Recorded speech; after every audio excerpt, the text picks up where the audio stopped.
When Renee and I fasted for that time to find out whether to go or not, she felt that we should do it, but she didn't say anything to me. She left it up to me to do.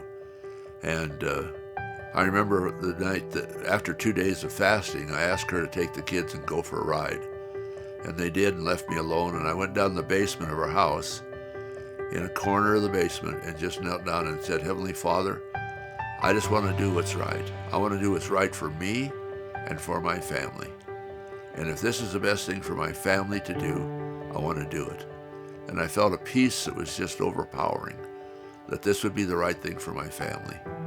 And before I'd ever left Montana, one of my friends, who later became the patriarch in our stake there, said to me, I think that when you get down there, they're going to use your accounting too. And then after I'd been teaching for 19 years, the phone rang again. And it was a man by the name of Lynn Loftus, who said he was director of auditing for seminaries and institutes, and wondered if I would like to come to work for him. And I said, no, I really wouldn't. And he said, would you come up and talk to me? And I said, well, sure, I'll come to Salt Lake and talk to you. So I went up to Salt Lake and talked to him and found out that this man was doing all the audits throughout the world by himself, because a man who'd worked with him before was now down in Samoa over finances for the church in Samoa. And so then he took me up to see the man who was the head of seminaries and institutes, Stan Peterson. And Stan says, I just want you to know, a lot of people would like this job, but you're the only one we're offering it to. So it's up to you whether you do it or not. And if you want to go back and teach, after 2 years, you can go back and teach. And so Renee and I prayed about it again and fasted and decided that was what I should do.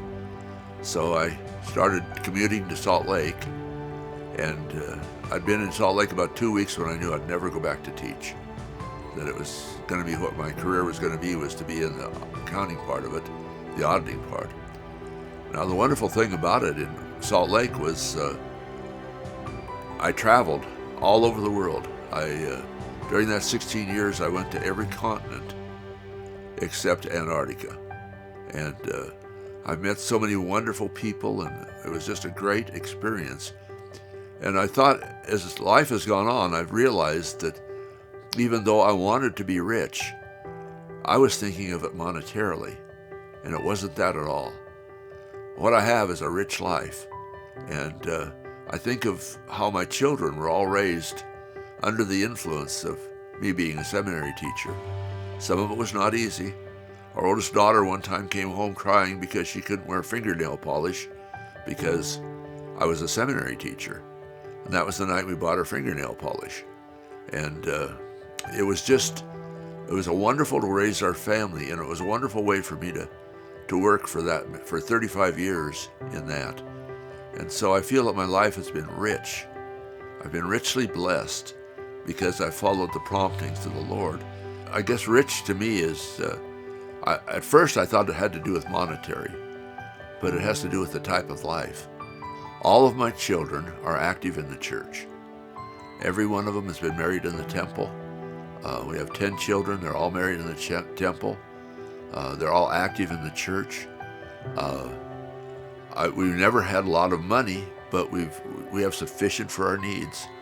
And we've always had that. We've always been able to get by. We've never bounced a check.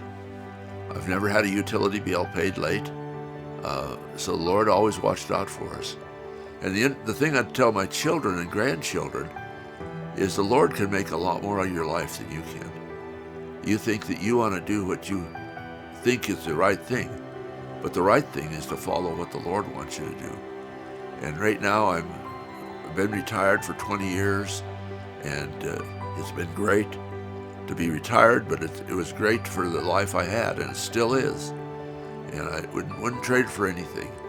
And so my counsel is just follow what the Lord wants you to do. If He wants you to live in New York City or Durham, North Carolina, or Arizona or Washington or wherever it is you're living, just do it, because that's what the Lord will. He'll make more out of your life than you can make.